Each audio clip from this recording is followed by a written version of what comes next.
ku wérul du liggéey ba am na koy jox njabootam. ku wérul du jaamu yàlla kon nit ki boo ko dimbalee ba mu wér di jaamu yàlla.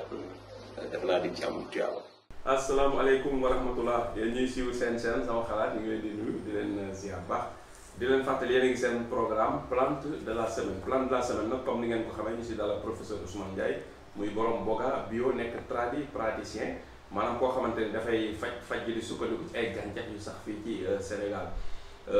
xam naa ñi xam ne dañ koy soxla numéro moo nekk ci suufu écran bi mooy uniquement nag nekk ñoo xam dañu koo bëgg a seeti peut-être bëgg jël rendez-vous quoi voilà mais mu bañ a nekk di woote di poser ay questions ci loo xam ne traité nañu ko ba pare parce que jot bariwul te jot amul question yi bu bari du mën a jël temps tontu ñi bàyyi ñi dugul mënut a tontu ñëpp te loolu après day compliqué quoi loolu ñu koy bàyyi xel pour laayante biir tuuti dina si baax voilà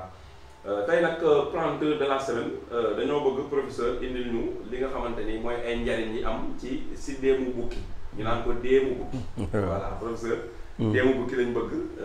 njariñ yi nga xam ne xam nga ko ci wàllum médecine traditionnelle waaw nga baaxee ko suñu mbokk Sénégal yi. salaamaaleykum wa rahmatullah Serigne Pape maa ngi lay nuyu di la ziar di nuyu suñu mbokku internet yëpp déemu bukki liñ ci xam bari na wax dëgg yàlla. parce que dama doon xalaat sax def ko 2 vidéos mais du tee nañ ko mën nañ ko résumer rek mu gaaw. ñu koy wax si déemu bukki.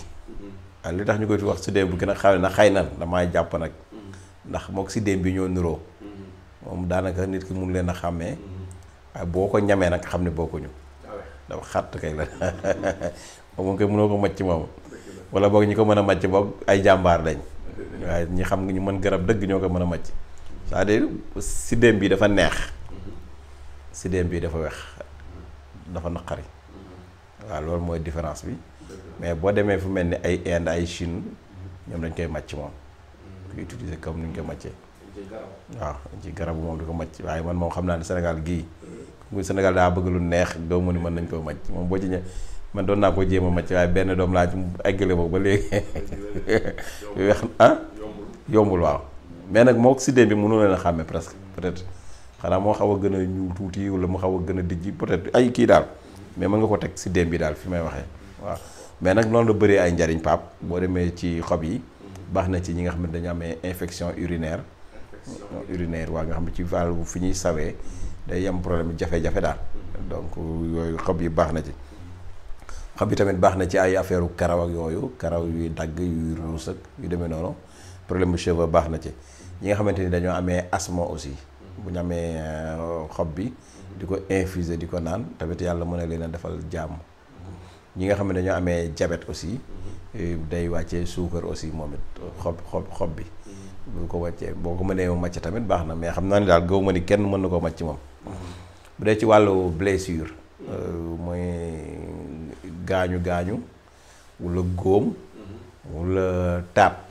boo ci am it boo amee sungufu xob bi di ko ci tey moom dina gaaw wéral ko cicatriser ko ci loo xam ne du yàgg noonu quoi soo ci mënee boolee nag boo amee sunguf bi maanaam boo ko mënee booleek loo xamante ni maanaam benn huile quoi boo xamante ni dina tax mu mën cee taxaw bu baax a baax maanaam sa waaw sa huile d'olive wala sa yaa xam ban huile nga ci jaxase rek di ko ci tay noonu pour mën ci toog quoi wala sa karité ak yu demee noonu surtout karité baax na ci quoi waaw wala nga boole ko lem aussi parce que xam nga lem moom baax na ci góom lem moom noonu la gaawee ci góom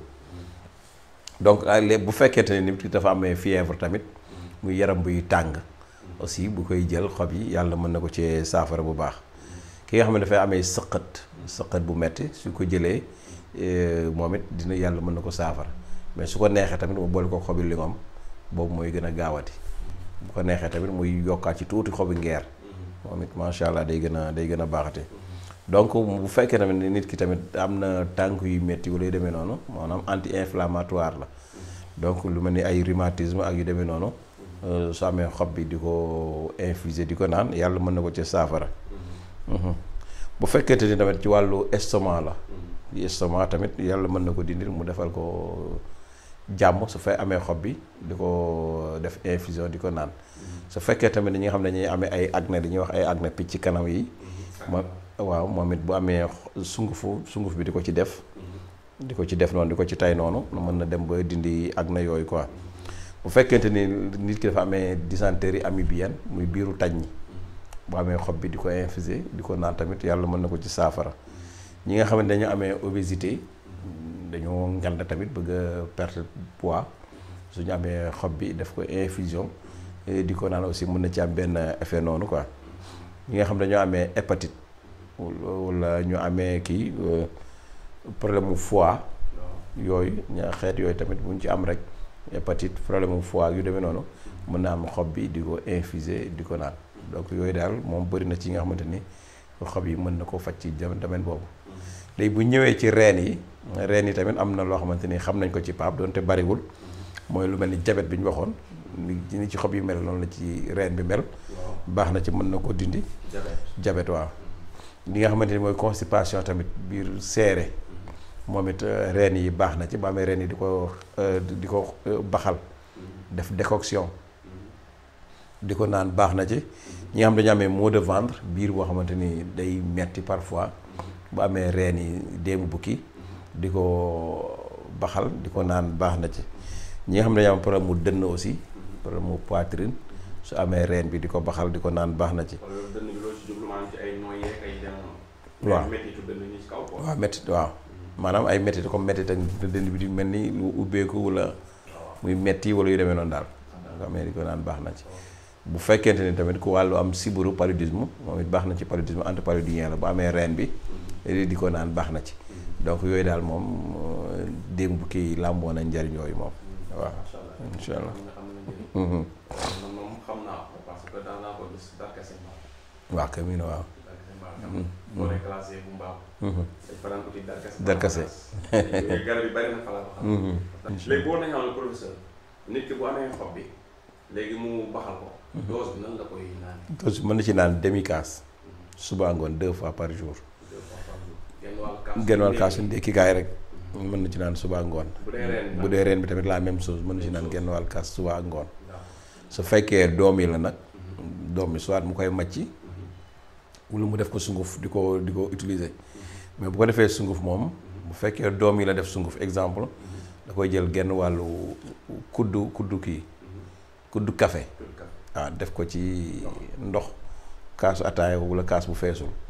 yëngal ko naan waaw yëngal ko bàyyi ba mu tey quoi mu naan ndox mi bu fekkee fruit bi la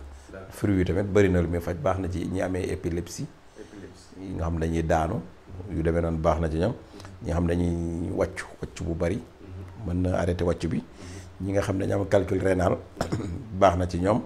ñi nga xam ne dañuy amee maladie cardiovasculaire tamit baax fruit bi baax na ci ñoom yooyu tamit baax na maanaam li ñu mën a wax daal mooy garab gu bëri njëriñ la wax dëgg yàlla démb gi. waaw comme émission yi laal. jërëjëf wàllu wér des fois dañ ciy cabax ak yéen xëy na dinañ ñëw am na programme comme CNRS boobu ñëwoon programme ci bëgg a ñëw ci dañ ciy dugal yu bari incha allah ci affaire développement personnel ak ci affaire ay business ak yooyu foofu tamit incha allah bëgg ci peut-être waxu ay politique ak yooyu daal waaw dama gis dafa day saturé yi nga xam ne nit ñi moo manqué ci débat yi ñu lañ ko bëgg waxtaan waaw waaw business développement nit ñi nan la ñuy def bay suqaliku waaw ak lu jëm ci développement personnel nit ñi ci seen biir xel ñuy soppi ni ñuy gisee ak di ko xalaatee di soppi seen dund te loolu yomb la soo soppee ni ngay xalaatee rek sopp sa dund effectivement c'est pas compliqué mais nag il faut nga xam soo ko xamul doo ko appliqué xamoo ko loolu la kon professeur ñu ngi lay jaajëfal di jégalu tamit ci vidéo yu guddi yi de temps en temps du mën a ñàkk rek mën a ñàkk ñi waxtaan boo wax démb voilà parce que am ñëw rek wax ci garab bi juste dem rek waaw day mën a tam tamit voilà ñu bàyyi ko xel kon ñu bàyyi la nga tàggoo kàddu gu salaamaaleykum sëñ Pape maa ngi lay nuyu di la ziar di nuyu mbokku internet yëpp di jégguluwaat nag di baalu àq rek ci guddal bi waaye nag ni ñu koy faral di waxee rek lépp rek yiw la pour bëgg lu baax ak lu leen jëriñ ak it loo xam ne xëy na suñ ko naqarloo su dee mënuñu ci dara am na koo xam ne xëy na bu seetaanee vidéo bi moom mën na ci dara peut-être xëy na moom mu intervenir yu demee noonu waaw wala bu ñu fi waxee dara loo xam ne mënuñu koo saafara am na koo xam ne xëy na moom mën na koo saafara moom peut-être foofu moo tax rek ñuy wax mais képp koo xam ne daal wax nañ fi loo xamante ni laal na la touché na la ñu ngi lay jéggalu di la baalu àq waxuñu ko pour vexer kenn waxuñu ko pour tooñ kenn ah waaw pour bëgg réew mi rek ak wax ko pour ñëpp jariñu rek moo tax ñuy wax mais waxuñu pour dañoo am xarma yàlla ak kii wala kenn non waxuñu gaaruwaale wuñu kenn tamit waaw parce que yooyu moom du yëfu jullit mais sénégalais dañoo am habitude da ngay wax dara rek ñaan man lay gaaruwaale nangam loolu tax ñoo jóg ñun daal luy changer réew mi luy changer nit ki luy tax nit ki jëm ci kanam luy tax nit ki wér waaw luy tax nit ki dund maanaam luy tax nit ki wér luy tax nit ki am alal luy tax nit ki bég ci loolu la ñuy jox waaw leneen loo xamante ni nag mën na indi gàllankoor loolu ñu wax ko ba nga xamante ne xëy na nit ki mën na koo moytu loolu doo nga la meddu leneen waaw asalaamaaleykum wa rahmatullah